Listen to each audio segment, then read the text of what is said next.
दोस्तों welcome to my YouTube channel. मेरे YouTube channel में आप सभी का स्वागत है। दोस्तों इस वीडियो में हम आपको साउथ कोरिया का वीज़ा प्रोसेस के बारे में बताएंगे। शायद पहले भी 2-3-4 वीडियो मेरा इस यूट्यूब चैनल में आपको मिल जाएगा साउथ कोरिया वीज़ा प्रोसेस के लिए।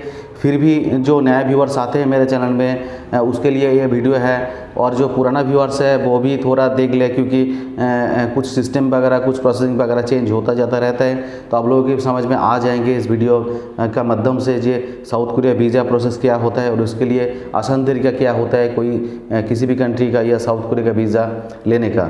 तो दोस्तों आज इस वीडियो में हम आपको पूरा क्लियर कर देंगे कि साउथ कोरिया वीज़ा के लिए आपको क्या क्या डॉक्यूमेंट्स लगता है, इसका प्रोसेस क्या है, और बड़ी इजीली बड़ी आसानी से आपको साउथ कोरिया का वीज़ा कैसे मिलेगा इस वीडियो का माध्यम से आप जान पाओगे। तो दोस्तों वीडियो स्टार्ट करने से पहले जो नया व्यूअर्स है मेरे चैनल को जरूर सब्सक्राइब करके रखिए और पास में जो बेल आइकन उसको दबा दीजिए, ताकि मेरा हर एक वीडियो का नोटिफिकेशन आप लोगों तक पहुंच जाए। तो दोस्तों चलिए शुरू करते हैं आज का वीडियो।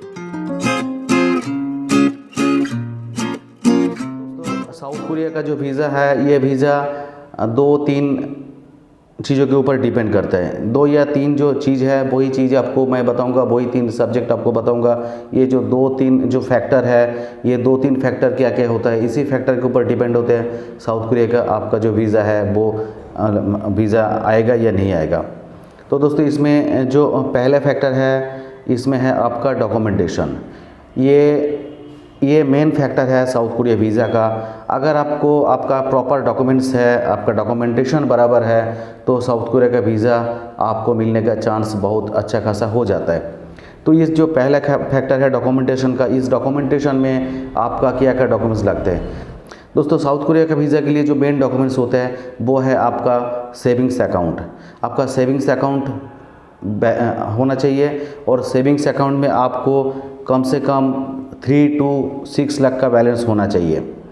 3 to 6 लाख बैलेंस इसलिए मैं बोल रहा हूँ, अगर आप सिंगल हो तो 3 लाख बैलेंस ठीक है, अगर आप कपल हो तो 5 लाख बैलेंस ठीक है, अगर आप फैमिली के साथ साउथ कोरिया वीज़ा अप्लाई करना चाहते हो तो आपका 6 लाख बैलेंस ठीक है। इसलिए 3 to 6 लाख का बैलेंस आपका साउथ कोरिया आपका बैलेंस होना चाहिए जब आप साउथ कोरिया का वीज़ा अप्लाई करेंगे। और ये जो 3 to 6 लाख का जो बैलेंस मैं बोल रहा हूँ, ये बैलेंस ये जो पैसा है, अगर आप एक ही टाइम में या 2 टाइम में आप डिपॉजिट करोगे आपका सेविंग्स अकाउंट में, और वो स्टेटमेंट आप निकाल के दे दोगे, तो आपका वीज़ा नहीं आएगा। ये भी जो बैलेंस होता है, ये बैलेंस भी आपको धीरे धीरे इंक्रीज़ करना होता है आपका सेविंग्स अकाउंट में। वैसे आपने 6 लाख उसमें डिपॉजिट कर दिया, वो स्टेटमेंट निकल के दे दिया, आप सोचो कि आपका वीज़ा आ जाएंगे, वैसे आपका वीज़ा नहीं आएगा। ये बात आप ध्यान रखिए। ये नंबर 1 हो गया डॉक्यूमेंटेशन का।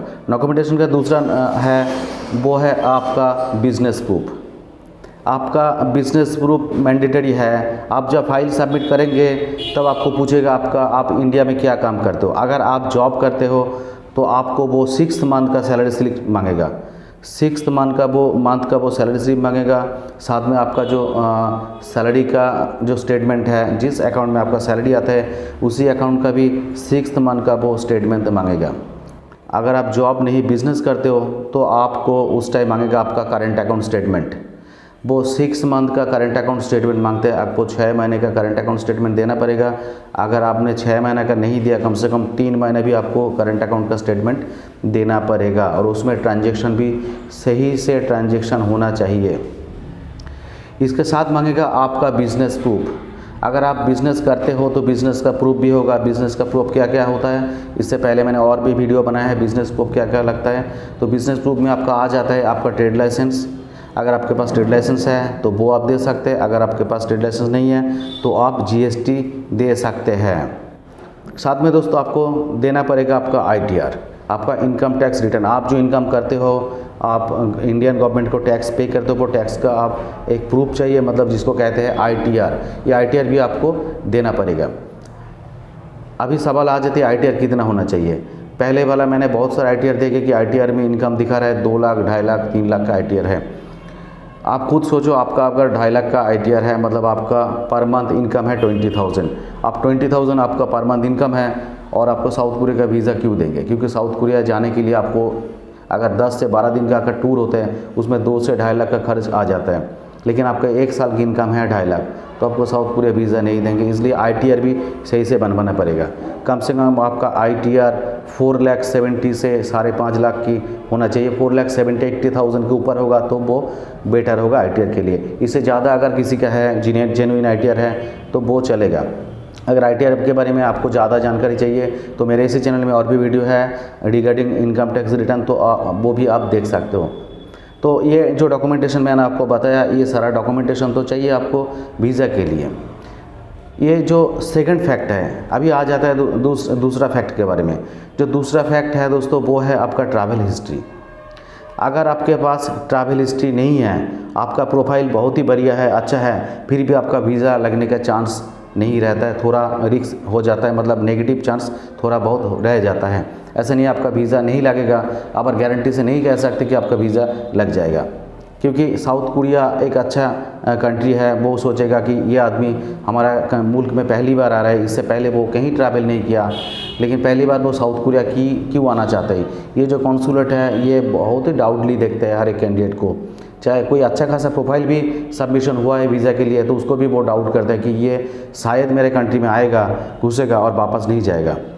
तो अगर आपके पासपोर्ट पे ट्रैवल हिस्ट्री भरा हुआ है, कम से कम 2, 3, 4 कंट्री का ट्रैवल हिस्ट्री है, तो कोरियन जो कॉन्सुलेट है वो भी देखेगा कि हाँ ये आदमी पहले भी 2-3 कंट्री में घूम चुका है, मतलब ये इसका ट्रैवलिंग इसका हॉबी है। तो वो जब देखेगा कि हाँ ट्रैवलिंग इसका हॉबी है तो वो वीज़ा इशू कर देते हैं। लेकिन आपके पास अगर सिर्फ ट्रैवल हिस्ट्री है 8, 10, 12, 14 कंट्री का आपके पास ट्रैवल हिस्ट्री है, साथ में आपके पास वो डॉक्यूमेंट्स नहीं है, तो भी आपका वीज़ा नहीं लगेगा। आपको दोनों फैक्टर के ऊपर ध्यान देना चाहिए। पहले नंबर है डॉक्यूमेंटेशन और दूसरे नंबर है आपका ट्रैवल हिस्ट्री, तभी आपको वीज़ा लगेगा, अदरवाइज़ आपको वीज़ा नहीं लगेगा। दोस्तों साउथ कोरिया का जो एम्बेसी है वो अभी टूरिस्ट वीज़ा नहीं दे रहे हैं, टूरिस्ट वीज़ा अभी अलाउ नहीं कर रहे। वो बहुत जल्द टूरिस्ट वीज़ा ओपन कर देगी।